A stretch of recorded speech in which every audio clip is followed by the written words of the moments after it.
لیکن یہ کہ اس وقت جو عالم عرب پر صورتحال پیدا ہو گئی، اس میں ہمیں کیا کرنا چاہیے، پاکستان کے جو حالات ہیں ان میں کیا مشورے ہیں، اب میں ان چیزوں کے بارے میں آپ سے چند باتیں عرض کروں گا۔ پہلی بات تو یہ ہے کہ مشرق وسطیٰ کے مسئلے میں اس کے پس منظر کو سمجھ لینا چاہیے۔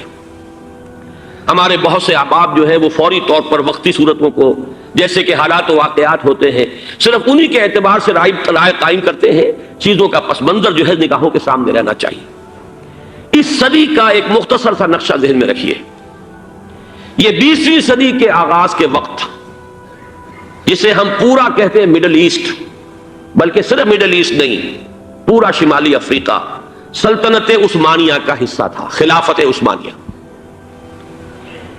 لیبیا، الجزائر، مصر، پورا حجاز، یمن، پورا عراق، شام، اور یہ شام ہی کے حصے ہیں در حقیقت، اردن اور لبنان، یہ سب یہ شام عرب، عراق عرب، یہ پورا علاقہ خلافت عثمانیہ یہ اس کا حصہ تھا۔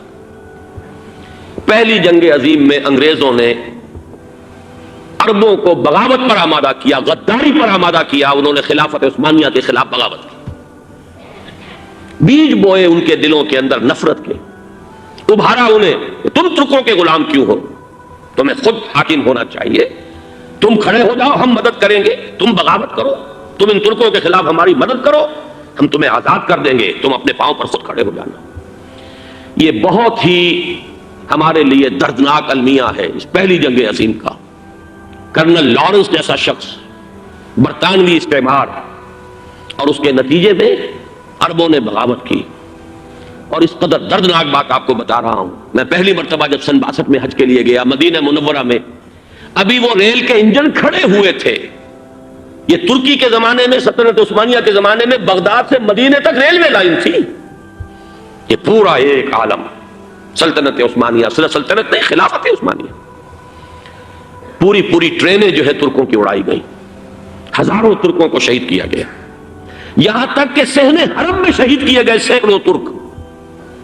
یہ جرم تھوڑے نہیں ہے، معمولی نہیں۔ آج جس کی سزا مل رہی ہے، معلوم ہونا چاہیے کہ وہ جرائم کون کون سے تھے۔ اب بھی جو لوگ گئے ہیں انہوں نے دیکھا ہوگا، ترکی کا قلعہ موجود ہے اوپر پہاڑی کے اوپر، حرم کا جو سب سے بڑا دروازہ ہے باب ملک عبد العزیز، اس کے سامنے ایک لائبریری ہوتی تھی، اب تو غالباً وہ بھی گرا دی گئی ہے، اس کے پیچھے پہاڑی پر ترکوں کا قلعہ ہے پرانا، اس پر توپیں موجود تھیں۔ جب بغاوت ہوئی ہے، جو حرم میں آئے ہوئے تھے ترک فوجی، ظاہر بات ہے نہتے، وہ تو نماز پڑھنے آئے ہوئے تھے، ان کو وہاں ذبح کیا گیا ہے، اور ترکوں نے اپنی توپیں استعمال نہیں کی کہ کہیں بیت اللہ کو کوئی اذن نہ پہنچ جائے۔ بہرحال یہ غداری ہوئی ہے پہلی جنگ عظیم کے دوران، اور نہ صرف ترکوں کے، عربوں نے کی ہے۔ جیسا کہ میں نے کہا تھا، دو ہیں سب سے بڑے مجرم روئے ارضی کے اوپر امت مسلمہ کے طبقات۔ ہمارا پنجابی سپاہی بھی جا کر انگریزوں کی مدد کر کے ایلن بی کو قبضہ جو لے کر دیا بغداد کا، اس میں ہمارے مسلمان پنجابی سپاہی بھی شامل تھے۔ یہ خون چکاں باب ہے ہماری تاریخ کا اس صدی کا۔ لیکن اس کے بعد سلطنت عثمانیہ کے ٹکڑے ہو گئے، چیچڑے ہو گئے۔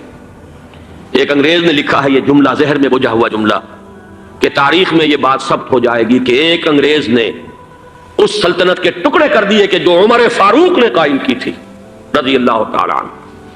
یہ پورا عالم، یہ تمام علاقہ کس نے فتح کیا تھا؟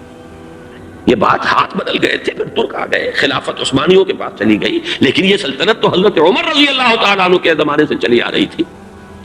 اس کو ایک انگریز کرنل نے، اور اس نے بغاوت میں آمادہ کر کے عربوں کو اور ترکوں کے پیٹھ میں چھرا ڈھپوا کر ان کے ذریعے سے اور ٹکڑے کر دیے۔ لیکن جب جنگ ختم ہوئی، اب انہوں نے کہا کہ اب ہمیں آزادی دیجیے، تو اب انہیں معلوم ہوا کہ غداروں کو دنیا میں کیا ملتا ہے۔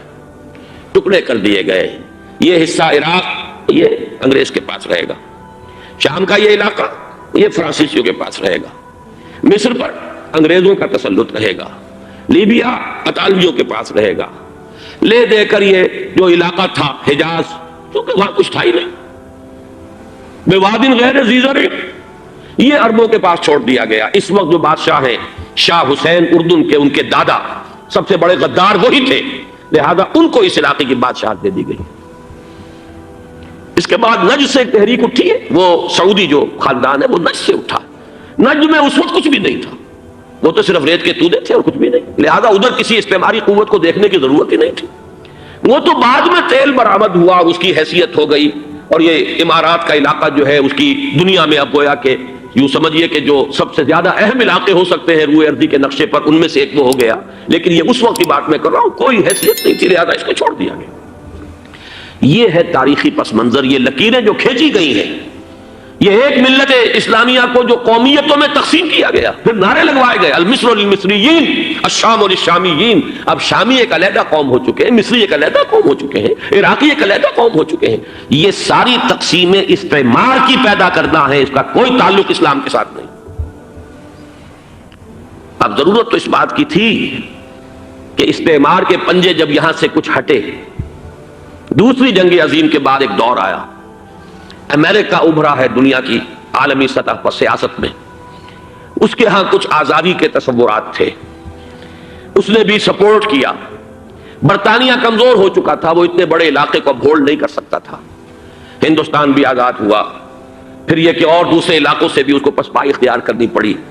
استعمار کے پنجے جس طرح بھی ہوئے، ان کے سینوں سے، عربوں کے سینوں سے جو ہے گویا کہ وہ ہٹے، لیکن امریکہ نے ایک اپنی بہت بڑی حکمت عملی جو اختیار کی، عالم عرب کے سینے میں اسرائیل کا خنجر پیوست کر دیا، تاکہ یہ کبھی آزاد نہ ہو جائیں، ہمارے انگوٹھے تلے رہے، ہماری پالیسی گورن کرے۔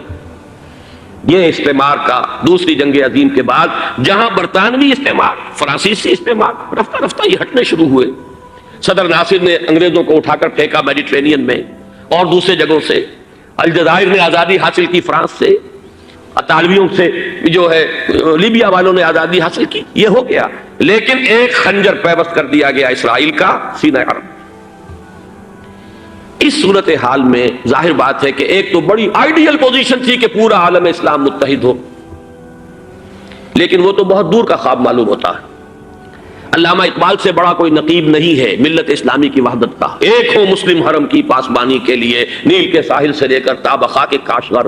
لیکن انہیں بھی اپنے لیکچرز میں کہنا پڑا کہ اس وقت جو صورتحال ہے، پورے عالم اسلام کی ایک وحدت بن جانا تو تقریباً ناممکن نظر آ رہا ہے۔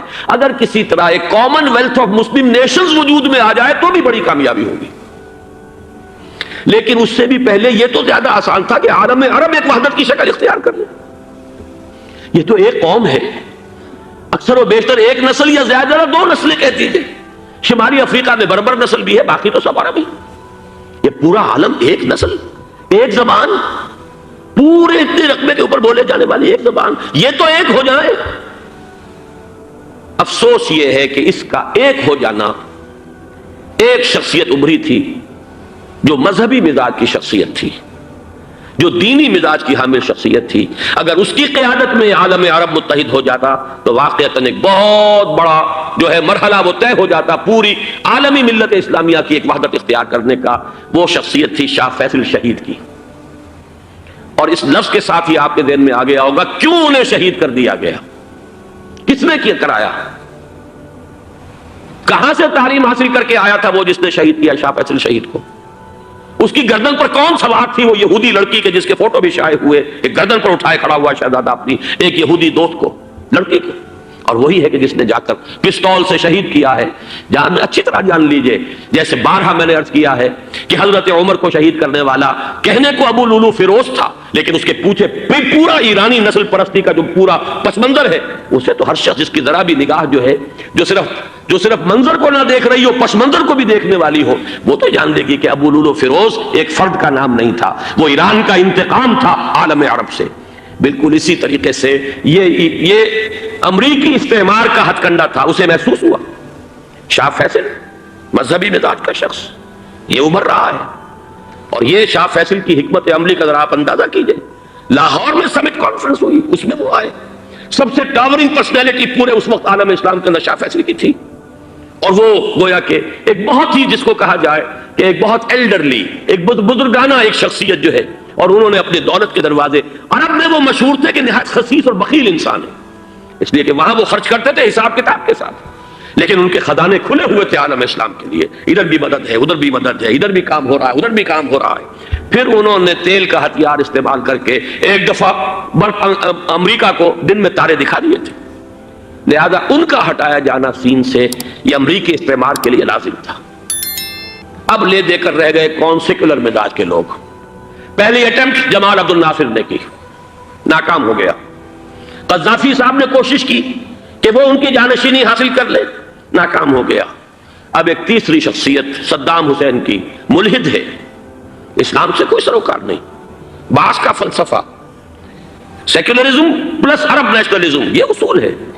لیکن یہ ہے کہ یہ شخصیت ابو بکر ایسی آئی ہے کہ اس سے اس وقت یہ جان لیجئے، میں امریکہ میں بھی عربوں سے مل کر آیا ہوں، سعودی عرب میں بھی اب میں وہ دیکھ آیا ہوں، نوجوان نسل جو ہے عربوں کی، پورا جو دوسرے عرب ممالک ہیں جہاں پر کہ مذہب کا اتنا چرچا ہی نہیں ہے، پورا فلسطینی عرب، جارڈن کے عرب، شامی عرب عوام، وہ سب کے سب صدام کے پیچھے ہیں اس وقت، اس لیے کہ انہیں نظر آ رہا ہے کہ ایک شخص پھر ایسا پیدا ہو کر سامنے آ گیا ہے جو شاید عالم عرب کو پھر یونائٹ کر دے۔ اور یہ ہے اصل وہ شے کہ جو امریکہ کے لیے کسی صورت میں قابل قبول نہیں۔ دولت کے یہ ذخائر، خلیج کی یہ دولت، سیال سونا اور اس کے ذخیرے، اور یہ کسی طریقے سے یہ امریکہ کے زیر اثر نہ رہے، یہ ہے وہ شے جو اسے برداشت نہیں ہے۔ وہ کوئی اربوں کی محبت میں نہیں آیا 2.5 لاکھ فوج لے کر، وہ کوئی شاہی عرب جو خاندان ہے سعودی، اس سے اس کی کوئی دلچسپی نہیں ہے، کوئی پتہ نہیں کہ وہ خود ان کو ہٹا دیں اور وہاں پر کوئی جمہوری ڈھانچہ جو ہے وہاں پہ کھڑا کروا دے خود امریکہ۔ اس لیے کہ سعودی عرب میں دیکھ آیا ہوں، حالات اگرچہ ظاہر بات ہے کہ زیادہ گہرائی میں تو وہاں جانے کا موقع ہی نہیں ہوتا، بہت ہی مستبد حکومت ہے، لیکن صاف نظر آ رہا ہے کہ اس وقت دونوں طبقے نوجوانوں کے جو ہے وہ شاہی خاندان کے شدید خلاف ہو چکے ہیں۔ جو وہاں پر جدید مثقف طبقہ ہے، جدید تعلیم یافتہ، جو باہر پڑھ کر آیا ہے امریکہ میں اور کہیں اور وہ کثیر تعداد میں، وہ صاف سوال کر رہے ہیں کہ یہ بلینز اور بلینز آف ڈالرز کے جو ہمارا خرچہ آتا تھا، ہمارے ہتھیاروں کے آرڈر جاتے تھے، وہ کہاں گئے؟ کل 65,000 فوج، اور عرب کے پاس، سعودی عرب کے پاس اتنے ٹینک بھی نہیں ہیں جتنے کہ یمن جیسے غریب ملک کے پاس ہے، تو ہمارا روپیہ یہ گیا کہاں؟ یہ ایک سوال ہے جو ہر شخص کے ذہن کے سامنے ہے۔ اب ہمیں اپنے معاملات کو خود سنبھالنا ہوگا۔ اسی طریقے سے جو مذہبی طبقہ ہے، اور وہاں ہے بڑی تعداد میں مذہبی طبقہ نوجوان جن میں بڑا جذبہ ہے، اور ان کا وہ جوش جہاد انہیں جہاد افغانستان تک لے کر آیا ہے۔ سینکڑوں عرب نوجوان یہاں جو ہے شہید ہوئے، اپنے ملک میں تو انہیں بولنے کی بھی کوئی امکان نہیں ہے، لیکن یہاں وہ جذبہ جو اندر اندر پروان چڑھ رہا ہے، وہ جذبہ انہیں لایا ہے، اور افغانستان کی سنگلاخ واریوں کے اندر انہوں نے جام شہادت نوش کیا ہے۔ وہ طبقہ بھی شدید اب مخالف ہو چکا ہے کہ انہوں نے امریکیوں کو بلا کر، ان میں یہودی بھی ہیں، عیسائی تو ہے ہی ہے، یہودی ہیں، یہودی عورتیں ہیں، جو کچھ اب وہاں بے حیائی اور بے پردگی کے مناظر نظر آ رہے ہیں۔ یہ سرزمین عرب، میں نے امریکہ میں تقریر سنی ہے اسنا کے جو فائنل ان کا ایک سیشن تھا، اسلامک سوسائٹی آف نارتھ امریکہ، جس میں میں مدعو کیا گیا تھا، اور اسی لیے میں نے یہ سفر کیا تھا۔ ایک نوجوان نے جو تقریر وہاں پر کی ہے، واقعہ یہ ہے کہ میں حیران رہ گیا اس کی جرأت کا۔ اس نے کہا کہ حضور نے فرمایا تھا کہ جزیرہ نما عرب میں 2 دین جمع نہیں ہو سکتے، اور آج شاہی خاندان کی صرف اپنی حکومت کو بچانے کے لیے امریکیوں کو اتنی بڑی تعداد میں بلا لیا گیا ہے، جن میں موبائل چرچ بھی ہیں، موبائل سینیگوگز ہیں، یہودی مرد اور عورتیں جو ہے دندناتے پھر رہے ہیں آج عرب کی سرزمین پر۔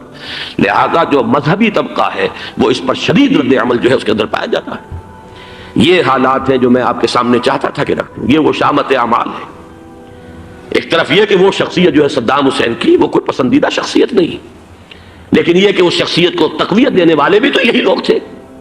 انہیں خطرہ تھا ایران کے انقلاب سے کہ کہیں اسی قسم کا کوئی انقلاب ہمارے ہاں نہ آ جائے، لہذا انقلاب ایران کو ایکسپورٹ نہ ہونے دے، اس لیے انہوں نے اسی صدام حسین کو بلینز اور بلینز آف ڈالرز کی مدد دی۔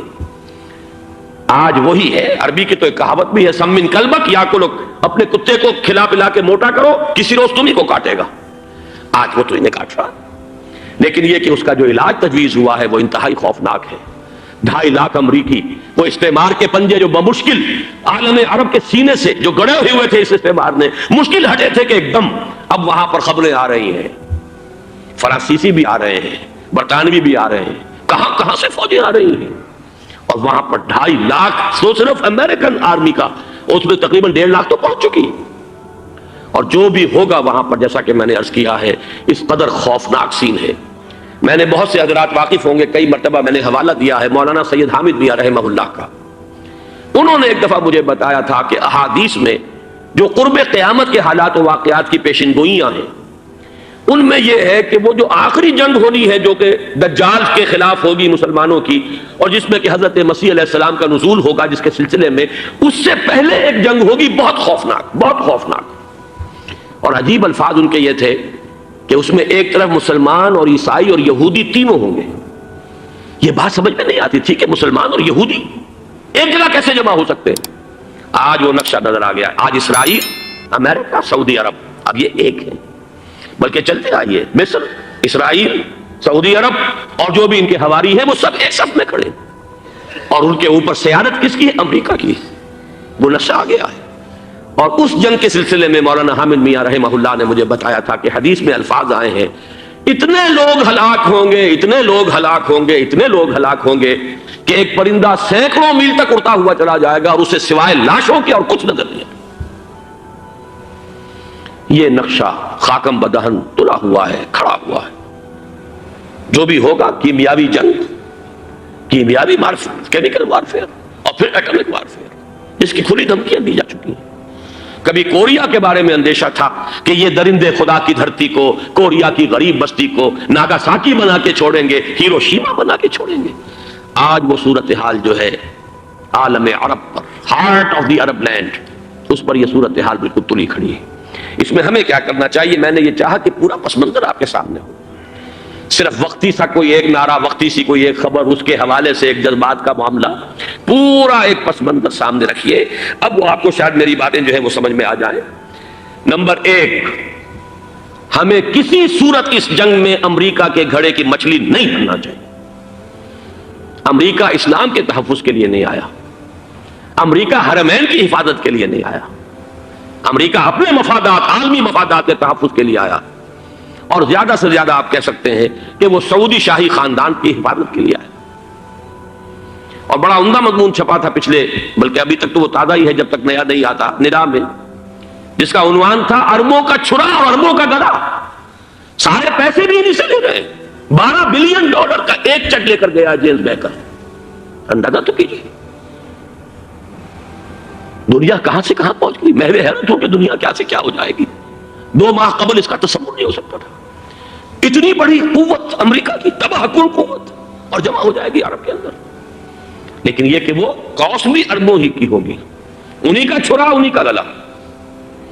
ہمیں کرنا یہ چاہیے، اللہ تعالی ہماری حکومت کو، ہمارے سیاستدانوں کو، ہمارے ذمہ دار لوگوں کو ہدایت دے، وہ امریکہ کے گھڑے کی مچھلی نہ بنے۔ اس کے تحفظ کے لیے یا شاہی خاندان کی حفاظت کے لیے بہت کچھ انہوں نے عیش کر لیے، کافی عیش کر لیے۔ باقی یہ کہ اب جو کچھ ہونا ہے وہ ہونا ہے۔ حرمین شریفین کو تو خود عرب کے لوگ کہتے ہیں کہ کوئی خطرہ نہیں ہے۔ سارا جھگڑا تو وہ تیل کی دولت کا ہے۔ وہ تیل کی دولت جو ہے وہ شمال مشرقی کونے کے اندر ہے۔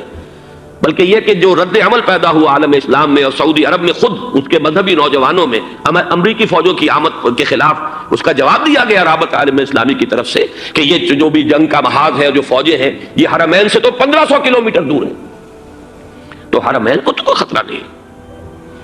خطرہ ہے امریکہ کے عالمی مفادات کو۔ آج آپ کو معلوم ہے دنیا 2 طبقوں میں بٹی ہوئی ہے، دی ریچ اینڈ دی پور۔ یہ جو اقوام ہیں، جو 6-7 قومیں شمار ہوتی ہیں دنیا کی دولت مند قومیں، ان کے لیے خطرہ ہے کہ یہ اگر ہم ان کا جو سب سے بڑا ذریعہ ہے اس کا صنعت کا، یہ تیل، اگر اس کو کچھ ہو گیا تو ان کی سب کی اکانومی جو ہے وہ ایک دم دھڑام سے زمین پر آ جائے گی، وہ بھی برابر ہو کر رہ جائیں گے دنیا کے دوسرے ملکوں کے۔ یہ اس کی حفاظت کے لیے آئے۔ ہمارے نوجوان کو آج میں سوچتا ہوں کاش کہ ہمیں معلوم ہو، ہمیں وہ تاریخ دہرانی نہیں چاہیے کہ ہم نے پہلی جنگ عظیم میں انگریزوں کے استعمار کے پنجے گڑوانے کے لیے اپنی جانیں دیں۔ پنجاب کا نوجوان، پنجاب کا مسلمان سپاہی بھی جا کر LNB کو قبضہ دلوانے کے اندر اور بغداد پر قبضہ کرانے میں اس کے تعاون کیا، اس کی مدد کی۔ کیا آج بھی وہی تاریخ اپنے آپ کو دہرائے گی؟ آج ہمارا فوجی جائے گا وہاں پر امریکہ کے تحفظ کے لیے، اس کے مفادات کے تحفظ کے لیے۔ پہلی بات یہ کہ یہ ہرگز نہیں ہونا چاہیے۔ ہونا کیا چاہیے؟ پہلی کوشش یہ ہو کہ یہ بین الاسلامی معاملہ بنے، مسلمان امت آئے، امریکی فوجیں جائیں، فرانسیسی جائیں، برطانوی جائیں۔ ہاں اس صورت میں کہتا ہوں پاکستان کا ایک ایک بچہ وہاں جائے اور اپنی جان قربان کر دے، اس لیے کہ یہ قرآن کا حکم ہے۔ بَإِن طَائِفَتَانِ مِنَ الْمُؤْمِنِينَ اقْتَتَلُوا فَأَصْلِحُوا بَيْنَهُمَا فَإِن بَغَتْ إِحْدَاهُمَا عَلَى الْأُخْرَى فَقَاتِلُوا الَّتِي تَبْغِي حَتَّى تَفِيءَ إِلَى أَمْرِ اللَّهِ فَإِن فَاءَتْ فَأَصْلِحُوا بَيْنَهُمَا بِالْعَدْلِ وَأَقْسِطُوا إِنَّ اللَّهَ يُحِبُّ الْمُقْسِطِينَ۔ امت مسلمہ کو حکم دیا گیا ہے اگر مسلمانوں کے 2 گروہ لڑ پڑے تو تم صلح کراؤ، اور اگر ایک فریق زیادتی پر تلا رہے، اڑا رہے، تو اب سب مل کر اس سے جنگ کرو یہاں تک کہ اسے اللہ کے حکم کے آگے جھکا دو۔ پھر اگر وہ اللہ کا حکم مان لے، صلح پر آ جائے، تو پھر عدل و قسط کے ساتھ ان کے درمیان صلح کرا دو۔ یہ ہمیں حکم ہے، مسلمانوں کا حکم ہے۔ لیکن یہ کہ یہ امریکی آ رہے ہیں اور امریکی استعمار اور امریکی مفادات، اور اس کے لیے جو ہے پاکستان کا مسلمان سپاہی بھی جائے، میرے نزدیک کسی صورت میں صحیح نہیں۔ مطالبہ بھی ہو رہا ہے، آج ہی غالباً ایک انٹرویو آیا ہے، شاہ حسین کے بھائی جو ہیں حسن بن طلال، انہوں نے بھی یہی کہا ہے کہ اس کو مسلمانوں کو آپس میں اس معاملے کو طے کرنا چاہیے، اس قضیے کو، امریکی فوجوں کو یہاں سے فوراً واپس جانا چاہیے۔ اور یہی بات میں یقیناً تائید کروں گا، تحسین کروں گا، یہی موقف ایران کا ہے۔ ایران عراق کے خلاف جو یو این او کے سینکشنز ہیں، کہتا ہے ہم اس کی پابندی کریں گے، لیکن امریکہ کو یہاں سے نکلنا چاہیے۔ یہ مسلمانوں کا اپنا معاملہ ہے، وہ آپس میں طے کریں۔ پاکستان کو بھی یہی موقف اختیار کرنا چاہیے پوری قوت کے ساتھ۔ اس میں کوئی بھی اگر کمزوری ہو رہی ہے تو در حقیقت یہ گویا کہ ہم امریکی استعمار کے ہاتھ میں اس کا آلہ کار بن کر، کھلونا بن کر استعمال ہو رہے ہیں، جو کہ ہمیں کسی صورت میں نہیں کرنا چاہیے۔ اگر یہ بھی ناکافی ہو تو دوسرا ایک اور مسئلے کا حل موجود ہے، اس سے براڈر سطح پر، کہ غیر جانبدار ممالک اگر کوئی ہے، ان کو بھی اس قضیے کے اندر شامل کیا جائے۔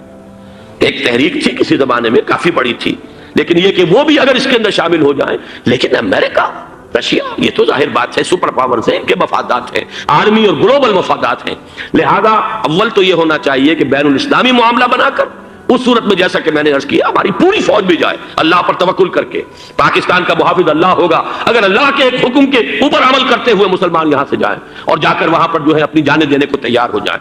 لیکن اگر یہ اس میں بھی کافی نہ ہو تو جو بھی غیر جانبدار ممالک ہیں ان کو بھی اس معاملے کے اندر شریک کیا جا سکتا ہے۔ بدرجہ آخر اگر پاکستانی فوج جائے، وہ صرف حرمین شریفین کے گرد و نواح میں ان کو ڈپلوائے کیا جانا چاہیے۔ اگر خدا نہ خواستہ وہاں پر کوئی آنچ آنے کی شکل پیدا ہو جائے تو اس کی، اے ارض پاک تیری حرمت پہ کٹ مرے ہم، اس کے لیے مسلمانوں کو تیار رہنا چاہیے۔ اس لیے کہ بہرحال جہاں تک ارض پاک کی حرمت کا تعلق ہے وہ ہمارے ایمان کا جز ہے۔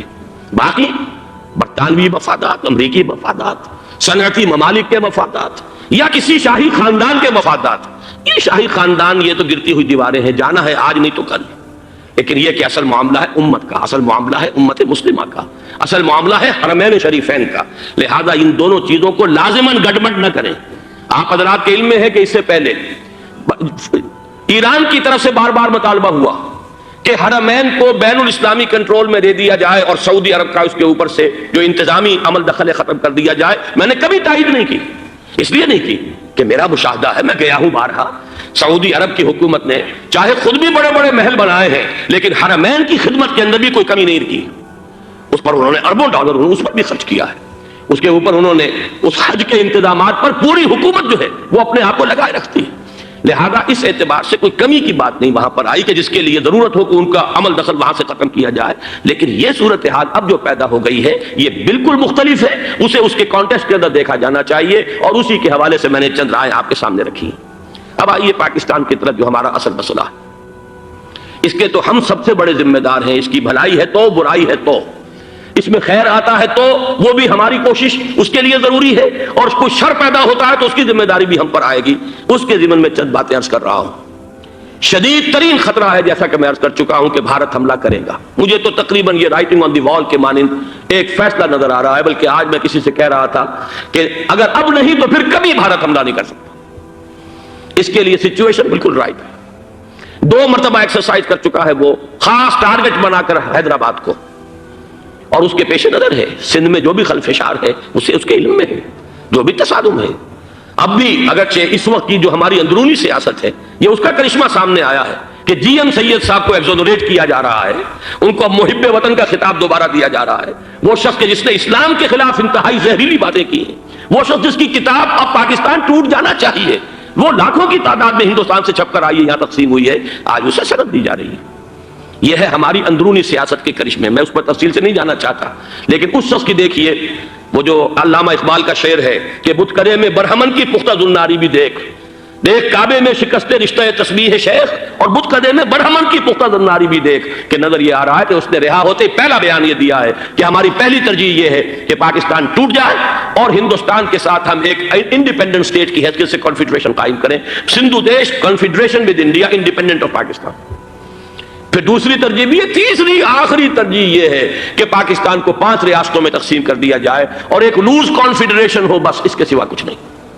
5ویں بھی وہ اردو والوں کے لیے نہیں، مہاجرین کے لیے نہیں، ان کے لیے تو ان کے پاس کچھ نہیں ہے۔ 5ویں بھی پنجاب میں سے کاٹ کر سرائیکی صوبہ بنایا جائے اور سندھ میں تو بہرحال اردو بولنے والوں کو سندھی بن کر رہنا ہوگا۔ یہ اس شخص کا رہائی کے بعد بھی بیان ہے جسے آپ سند دے رہے ہیں کہ وہ محب وطن ہے، اور وہ غدار نہیں ہے، وہ پاکستان کا مخالف نہیں ہے۔ بہرحال یہ حالات جو ہے انتہائی خوفناک ہیں ہمارے۔ آج کشمیر میں جو صورتحال ہے ہندوستان کے لیے انتہائی تشویشناک ہے۔ جو بدنامی اس کو مل سکتی تھی مل چکی ہے، اور یہ آپ نے دیکھ لیا وہ امریکہ بہادر جو 1.5-2 لاکھ آدمی لے کر پہنچ گیا سعودی عرب میں، اس نے انگلی تک نہیں اٹھائی ہے کہ کشمیر میں بھارت کیا کر رہا ہے۔ یہ ہے ان کی ڈبل سٹینڈرڈز، یہ ہے ان کی بے ایمانیاں کہ بھارت جو کچھ کر رہا ہے وہاں۔ آج اگر ظلم ہو رہا ہے کویت میں عراقیوں کے ذریعے، پورے ورلڈ ٹیلی ویژن پر، CNN پر، فلاں پر اور اخبارات میں، آج بھی ایک لمبا مضمون میں نے اخبار میں پڑھا ہے، لیکن یہ ہے کہ کشمیر میں کیا ہو رہا ہے کہیں تذکرہ نہیں ہو۔ یہ ہے دنیا کے اندر دیانت اور امانت اور شرافت کا حال، اور بین الاقوامی سیاست جو ہے اس کے ڈبل سٹینڈرڈز۔ لہذا جو بدنامی بھارت کو آ سکتی تھی وہ آ چکی ہے۔ ہندوستان سے ایک نوجوان مسلمان صحافی دہلی سے آئے تھے، نئی دنیا ایک پرچہ نکلتا ہے اس کے طرف سے وہ دورہ کر کے گئے ہیں، مجھ سے بھی لاہور میں ملے تھے، تقریباً 1 مہینہ 1.5 مہینہ ہوا۔ ان کے الفاظ سن کر میں کانپ گیا تھا۔ انہوں نے کہا تھا کہ بھارت کی حکومت اس کے اوپر تلی ہوئی ہے کہ چاہے ایک اور آخری کشمیری کو بھی ہلاک کرنا پڑے، وہ کشمیر کے اندر کبھی بھی کوئی معاملہ جو ہے کشمیر کی آزادی یا کشمیر کو پاکستان کے لیے جانے کے لیے تیار نہیں۔ کیا بگڑے گا اس کا؟ آپ سمجھئے کہ اگر 80-90 کروڑ قوم کی ایک قوم ہے، 1 کروڑ آدمی ختم کر دیں، ان کا دل تو جو ہے اس پہ دکھے گا نہیں۔ حال ہمارا یہ ہے کہ ہم تو کوئی چیلنج بھی نہیں کر سکے، ہم تو اپنی صفائی دیتے رہے کہ نہیں ہمارا کوئی ہاتھ نہیں ہے، ہم نے کچھ نہیں کیا ہے، ہمارا کوئی اس کے اندر عمل دخل نہیں ہے، بس یہی ہماری ڈپلومیسی کا شاہکار رہا ہے۔ یہ حال ہے پاکستان کا۔ لہذا بھارت کا وہ معاملہ جو ہے، میں نے جیسا کہ آپ کے سامنے مختلف فیکٹرز گنوا دیے تھے، اندرونی اس کی سیاست، اندرونی خلفشات، وہ تو اب آ کر رہے گا۔ اللہ یہ کہ اللہ تعالیٰ کے قبضہ قدرت میں ہر شے ہے، وہ ٹال دے تو ٹال دے۔ مجھے اقبال کا وہ شعر یاد آ رہا ہے، تقدیر تو مبرم نظر آتی ہے ولیکن پیران کلیسا کی دعا ہے کہ یہ ٹل جائے۔ ہم دعا کریں کہ یہ ٹل جائے وقت، لیکن یہ ہے کہ تقدیر مبرم نظر آ رہی۔ اس حالت میں ہمیں کیا کرنا چاہیے؟ نمبر 1 یہ کہ سب سے اہم شے ہے قومی یکجہتی، اور قومی یکجہتی کے اعتبار سے انتہائی خوفناک مرحلہ آ رہا ہے انتخابات کا۔ انتخابات میں تو کچھ نہ کچھ فساد، کچھ نہ کچھ دنگا، کچھ نہ کچھ ہنگامہ، ایک دوسرے کے خلاف کیچڑ، ایک دوسرے کے خلاف الزامات، بوچھاڑ، یہ تو بڑھتے ہیں۔ بھارت میں بھی قتل و غارت گری ہو جاتی ہے کچھ نہ کچھ۔ لہذا یہاں پر بھی پیر پگاڑا صاحب جو ہمیشہ سے کہتے چلے آ رہے ہیں فیملی پلاننگ، آج پھر ان کا جملہ آ گیا ہے کہ شاید اس انتخابات میں فیملی پلاننگ کے ذریعے سے کوئی بہت بڑا کام ہو جائے۔ پہلی بات تو یہ ہے کہ میں نے اب تک یہ کہا ہے کہ انتخاب کسی صورت میں پوسٹ پون نہیں ہونے چاہیے۔ اب بھی میں یہ کہتا ہوں کہ اگر تو انتخابات کا بدل صرف ایک ہے اور وہ مارشل لا ہے، تو پھر مارشل لا سے تو بہتر ہے کہ وہ انتخابات ہوں چاہے اس میں کوئی خلفشار بھی ہو، اس لیے کہ مارشل لا کا مطلب جو ہے وہ تو سندھ کے اندر ایک ناگزیر دھماکہ ہو جائے گا، تباہ کن، خوفناک، اور پھر بھارت کو کچھ کرنے کی ضرورت نہیں ہوگی، کیا کرایا اسے سارا معاملہ سندھ کے اندر سے مل جائے گا۔ ماشاء اللہ ہرگز نہیں ہونا چاہیے۔ وہ بات جو سن 80 میں نے 18 اگست 1980 کو کہی تھی ضیاء الحق مرحوم سے، آج پھر اسی بات کی میں تکرار کر رہا ہوں، اعادہ کر رہا ہوں۔ ماشاء اللہ پاکستان کے لیے سوسائڈل ہے، لیکن ایک آلٹرنیٹ سامنے آیا ہے۔ ایک تو پشاور ہائی کورٹ کا ورڈکٹ آ گیا، اور یہ کہ کچھ اور لوگوں کی طرف سے بھی باتیں آئی ہیں۔ 1-2 دن ہوئے ہیں، جنگ میں 2 اہم سرخیاں تھیں، اور وہ بڑے اونچے حلقہ جو ہمارا فوج کا اونچا حلقہ ہے اس کی طرف سے، اگرچہ نام کسی کا نہیں تھا۔ ایک تو یہ کہ ماشاء اللہ یہاں کسی صورت نہیں لگے گا، دوسرے یہ کہ کوئی قومی حکومت کی تشکیل جو ہے اگر کسی طرح ہو سکتی ہو تو وہ اس وقت کا حل ہے، اور وہ اسی شکل میں ممکن ہے۔ اگر تو الیکشن آپ پوسٹ پون کرتے ہیں اور اسمبلیاں پرانی بحال نہیں کرتے، تو پھر تو اس کا مطلب یہ کہ ہمارا کانسٹیٹیوشن ایبروگیٹ ہو گیا اور اس کا آلٹرنیٹ سوائے ایک مارشل لا کے اور کوئی نہیں ہے۔ لیکن اگر صدر اسحاق صاحب ہمت کر لیں، ملک کے حالات کو دیکھ کر جو اس وقت صورتحال ہے، جو خطرات ہیں بارڈر پر، ان کو دیکھتے ہوئے یا تو یہ کہ عدالتوں کے ذریعے سے اسمبلیاں بحال ہو جائیں، اس میں حکومت زیادہ رکاوٹ نہ ڈالے، یا یہ کہ خود صدر اسحاق صاحب واپس لے سکتے ہو قدم تو واپس لے لیں، لیکن یہ کہ تمام پارٹی سے یہ پہلے عہد لے لیا جائے کہ وہ ایک قومی حکومت کی تشکیل کریں گے۔ یہ وہ بات ہے، آپ کو یاد ہوگا مرزا اسلم بیگ صاحب، انہوں نے بالکل شروع میں سن 88 کے الیکشن کے بعد کہا تھا کہ نیشنل گورنمنٹ فارم کی جانی چاہیے۔ اس وقت تو کسی نے دھیان نہیں دیا، پیپلز پارٹی بڑے نشے میں تھی، اس کو خاص طور پر سندھ میں جس طرح کا واک اوور ملا تھا، اس کا ایک نشہ تھا اس کے دماغ پر، اس لیے وہ سوچنے پر تیار نہیں ہوئی۔ لیکن یہ کہ وہ جو ایک فارسی میں کہا جاتا ہے کہ ہرچہ دانا کنت کنت نادا لیک بعد از خرابی بسیار، اب اس خرابی بسیار کے بعد بھی اگر عقل آ جائے اور ایک نیشنل گورنمنٹ بنائی جا سکے اور اس کے حوالے سے الیکشن کو پوسٹ پون کیا جا سکے، تو میرے نزدیک یہ رائے پوری قوت کے ساتھ دی جانی چاہیے، پیش کی جانی چاہیے، اس لیے کہ الیکشن اس وقت جس خلفشار کا سبب بن جائے گا، ذریعہ بن جائے گا، اس کو تو گویا کہ اور بھارت کے جو گھناونے عزائم ہیں ان کو اور تقویت دینے کا سبب اور ذریعہ بن جائے گا۔ دوسری بات یہ، اس قوم کے اندر جذبہ جہاد، وہ ڈیفینسو جہاد، دفاعی جہاد، جس کے بارے میں کوئی دو رائے نہیں ہو سکتی کہ اس کے لیے جو جان بھی دی جائے گی وہ شہادت کی موت ہوگی، اس لیے کہ حضور کی حدیث ہے من قتل دون مالہ فہو شہید، جو شخص اپنے مال کی حفاظت کرتے ہوئے مارا گیا مسلمان وہ شہید ہے۔ تو ظاہر بات ہے کہ اپنی آزادی کا تحفظ جو ہے وہ مال کے تحفظ سے زیادہ اہمیت رکھنے والی شے ہے۔ ایک جذبہ جہاد پیدا کیا جائے اور ایک پیپلز آرمی یہاں پر کھڑی کی جائے، عوامی فوج صرف نہیں کر سکے گی تحفظ جب تک کہ پوری قوم جو ہے وہ فوج کی شکل اختیار نہ کر لے، لیکن ظاہر بات ہے کہ اس کا بھی امکان اسی صورت میں ہوگا جبکہ کوئی ایسی حکومت وجود میں آ گئی ہو کہ جس میں اپوزیشن اور گورنمنٹ کا جھگڑا جو ہے وہ اوپر نہ چل رہا ہو، وہ آپس کی معاذ آرائی نہ ہو، تبھی کوئی پیپلز آرمی جو ہے اس کا تصور جو ہے سامنے آ سکتا ہے۔ اللہ تعالیٰ توفیق دے کہ ہم اس کو بھی کر سکیں۔ آخری بات، آج میں سوچ رہا تھا کہ حضور کو اللہ تعالیٰ نے 2 تلواریں دے کر بھیجا تھا۔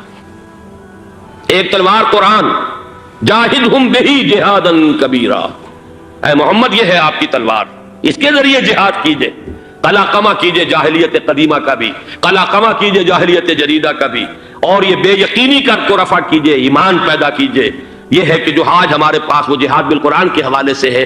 اور دوسرا ہتھیار تھا دین حق، هو الذي ارسل رسوله بالهدى ودين الحق ليظهره على الدين كله، وہ نظام عدل اجتماعی، وہ جو واقعہ یہ ہے کہ اگر اس کا نمونہ دنیا کو دکھا دیا جائے تو پوری دنیا اسے قبول کرے گی، اس لیے کہ دنیا تو پیاسی ہے، دنیا مختلف نظاموں کو ٹرائی کر کے تھک چکی ہے۔ اس نے جمہوریت کا تجربہ بھی کر لیا ہے جس نے سرمایہ داروں کی آمریت کی شکل اختیار کر لی، دنیا نے کمیونزم کا تجربہ بھی کر لیا ہے، وہاں سے بھی پسپائی اختیار کر رہی ہے نوع انسانی، لیکن یہ کہ وہ نظام عدل اجتماعی تو ہمارے پاس تھا۔ پچھلے سال آپ کو یاد ہوگا یہاں پر دسمبر کے مہینے میں اس کے اوپر سیمینار ہوئے تھے، سیاسی نظام، معاشی نظام، معاشرتی نظام، اخلاقی نظام، وہ پورا نظام زندگی جو ہے وہ ہمارے پاس ہے جس کے لیے یہ ملک لیا گیا تھا، اسلامی انقلاب برپا کر کے، اور یہاں پر اس دین کو قائم کیا جائے۔ میں چند باتیں بھارت کے حوالے سے کہنا چاہتا ہوں۔ بھارت کے سلسلے میں ہم سے بہت بڑی بڑی کوتاہیاں ہوئی ہیں ہندو قوم کے حوالے سے۔ پہلی کوتاہی یہ ہوئی کہ ہم نے 800 یا 1000 برس تک حکومت کی، اگرچہ صوفیہ نے کچھ تبلیغ کی یہاں پر، لیکن علمی سطح پر، انٹلیکچوئل لیول پر کوئی تبلیغ کا کام نہیں کیا۔ ہندوؤں کی جو اعلیٰ ذات کے لوگ ہیں، اور ہندو ذہن ہے فلسفیانہ ذہن، اس فلسفیانہ ذہن کو ہم نے کبھی سمجھنے کی کوشش نہیں کی، اس تک ہم نے دین کی دعوت کو نہیں پہنچایا۔ ہم نے جہاد بھی سیف کر کے انہیں زیر تو کر لیا، ان پر حکومت تو کی، لیکن یہ ہے کہ جہاد بالقرآن کے ذریعے سے ان کے نظریات، ان کے افکار، ان کے عقائد، ان کے نظریات باطلہ کا علاج نہیں کیا۔ یہ ایک بہت بڑا جرم تھا کہ ہم نے یہاں پر 1000 برس تک حکومت کی لیکن یہ فرض منصبی ادا نہیں کیا۔ اس ضمن میں آپ سے عرض کروں کہ پچھلے سال جب میں گیا تھا انڈیا، مولانا علی میاں سے مدظ اللہ العالی میری ملاقات ہوئی، میں نے انہیں ایک مشورہ دیا، وہ چونک گئے، انہوں نے مشورہ پسند بھی کیا، یہ مجھے نہیں معلوم کہ اس پر عمل کیا یا نہیں۔ میں نے ان سے عرض کیا کہ آپ ندوۃ العلماء میں سنسکرت کی تعلیم لازم کر دیں تاکہ یہاں کا عالم دین جو نکلے وہ ہندو جو مذہب کی کتابیں ہیں ٹاپ کی امہات کتب ان کو بھی سمجھ سکتا ہو۔ جب تک آپ ہندو ذہن کو نہیں سمجھیں گے اسلام اس کے سامنے پیش نہیں کر سکتے۔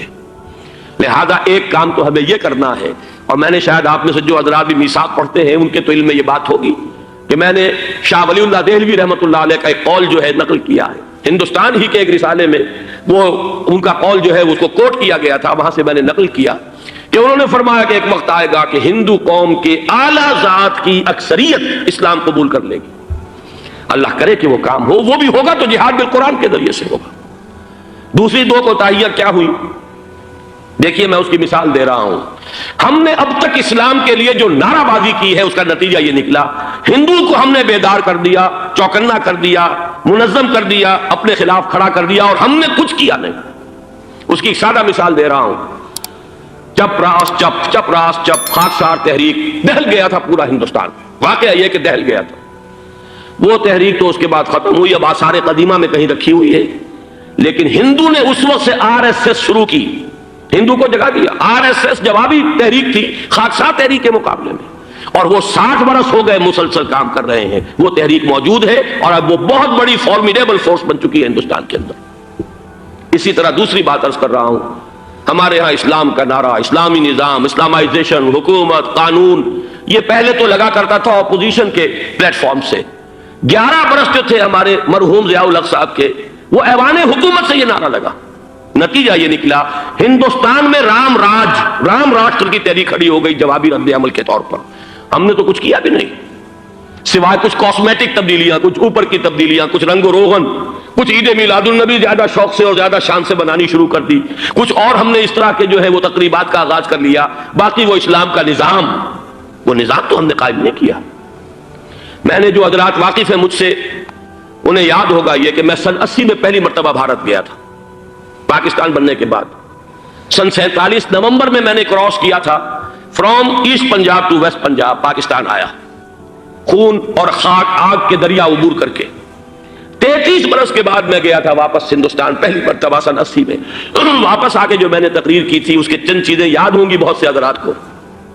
میں نے کہا تھا میں نے 2 چیزیں بڑی اچھی دیکھی ہندوستان میں، جس سے ہندوستان میں مسلمانوں اور اسلام کے مستقبل کے بارے میں جو بہت زیادہ اندیشے اور خطرے تھے وہ دور ہو گئے. ایک یہ کہ ہندوستان میں بھی کوئی ایک نیشنلزم پیدا نہیں ہو سکا، بلکہ ریجنلزم ہے، علاقائیت ہے، لوگوں کے ذہن کے اندر علاقائیت ہے. اگر ایک مرکزی نیشنلزم پیدا ہو جائے تو بھارت بہت بڑی طاقت بن جائے گا، پورے علاقے کے لیے بہت بڑا خطرہ بن جائے گا. دوسری بات میں نے یہ عرض کی تھی کہ اللہ کا شکر ہے کہ ہندو مذہب کا کوئی ریوائول وہاں نہیں ہوا. بائی اینڈ لارج انڈین ہندو جو ہے وہ سیکولر ذہن کا ہے، مذہب کا احیاء وہاں نہیں ہوا. یہ سن 19 کی بات میں کہہ رہا ہوں، اس لیے کہ مذہب کا اگر احیاء وہاں ہو جائے تو مسلمان کے لیے بڑے خطرے کی بات ہو جائے گی. لیکن آج میں آپ سے عرض کر رہا ہوں 1990 میں 10 برس کے بعد یہ جو 11 برس تک ہمارے ہاں اسلام کی رٹ لگی ہے، نتیجتاً اب وہاں ملیٹنٹ ہندو ریوائولزم ایک بہت بڑی قوت بن کر آ چکا ہے. ہم نے کچھ کیا بھی نہیں، نعرے لگائے. اور وہاں BJP اب اگلے الیکشن کے اندر وہ یقین رکھتی ہے کہ اس کی حکومت ہوگی. اس وقت بھی VP سنگھ کی حکومت جو ہے اسی کے بل پر کھڑی ہے. میری ملاقات ریاض میں ایک ہوئی ہے مراد آباد کے نوجوان سے، اور گفتگو کے آخر میں وہ رو پڑا کہ ہم ہندوستانی مسلمان کیا کریں، ہم تو ایک ایسی صورتحال سے دوچار ہو گئے ہیں کہ کوئی صورت ہمیں نظر نہیں آ رہی بچاؤ کی. 30 اکتوبر کی ڈیٹ دی ہوئی ہے VHP نے، وشوا ہندو پریشد جو ہے VHP، اس نے دے رکھی ہے کہ ہم نے ہر صورت کچھ بھی ہو جائے، اور ایسے ایسے طریقے ان کے ہیں. وہ پہلے اینٹیں انہوں نے روانہ کرنی شروع کی تھی، اس کے بعد اب یہ ہے کہ ایک ایک گاؤں سے ایک ایک آدمی آئے گا، 30 لاکھ گاؤں سے ایک ایک آدمی چل کر آئے گا. اور وہ جب پہنچیں گے تو کوئی ان کے اوپر چونکہ ایک ایک آدمی چل کر آ رہا ہوگا، کوئی دفعہ 144 حکومت کی نہیں لگ سکے گی. اور ہم جب اتنے لوگ جمع ہو جائیں گے لا محالہ ہم نے وہ مندر جو ہے تعمیر کرنا ہے اور وہ مسجد گرا دینی ہے. اور ادھر مسلمان جو ہے آخری طور پر طے کیے ہوئے ہیں کہ چاہے ہم سب کٹ مریں لیکن ہم یہ مسجد گرنے نہیں دیں گے. خدا نہ خواستہ یہ صورتحال اگر بالفعل ہو جاتی کنفنٹریشن اس وقت، تو پھر بھی جو حکومت UP کی ہے وہ کچھ نہ کچھ مسلمانوں کا ساتھ دے رہی ہے. لیکن یہ کہ بے بس ہوتے کوئی دیر نہیں لگے گی. اگر لاکھوں لوگ جمع ہو جائیں اس شہر کے اندر، ایودھیا کے اندر، تو ظاہر بات ہے ہر حکومت گھٹنے ٹیکنے پر مجبور ہو جاتی ہے.